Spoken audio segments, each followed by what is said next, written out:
Although slightly lower Wednesday, gold prices are still up 27% year to date. So who is really buying gold here and why? Joining us today is Nick Colas, Chief Market Strategist over at Convergex.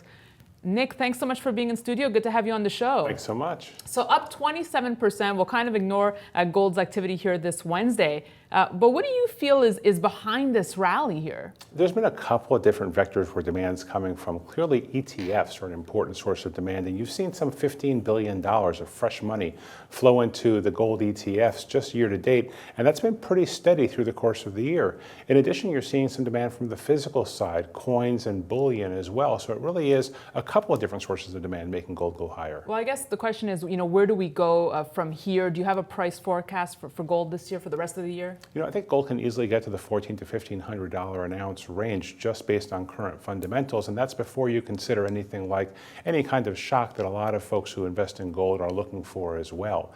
Add that into the mix, it obviously goes higher. You mentioned the ETF demand, and that's one thing people bring up is, look, maybe the trade is just too crowded right now.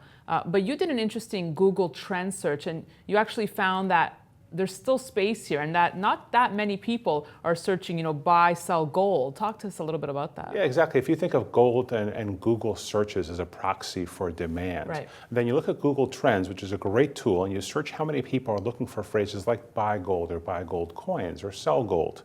And what you find is that compared to the 2011 highs, we're still only 50 to 70% of those levels. So as crowded as that trade might have been in 2011, we're nowhere near those levels today.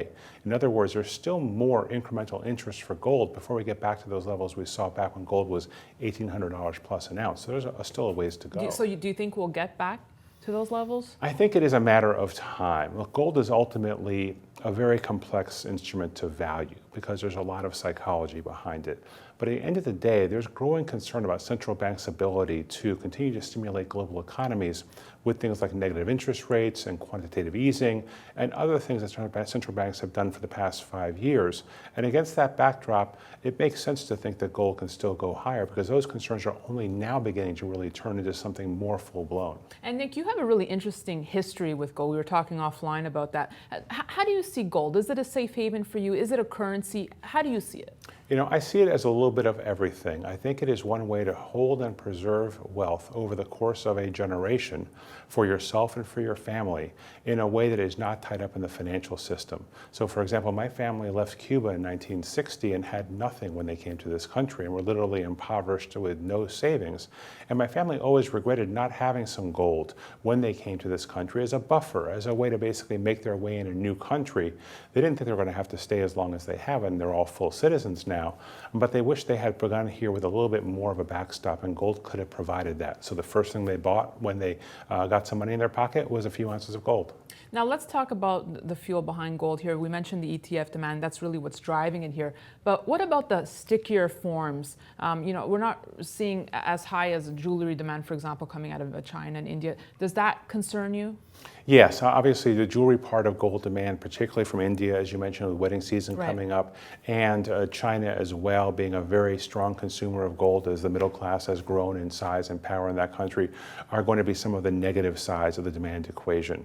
On the positive side really is this investment demand and the ETF demand. That's what really has replaced the decline in demand from India and China in the last 24 months. Switching gears here, investors seem to be taking a more risk-on approach to investing, especially in the second half of the year here. How do you see equity markets? Equity markets feel fairly toppy. Valuations are pretty stretched. Not that they can't get a little more stretched. I'm not really in the bear camp because interest rates are so low.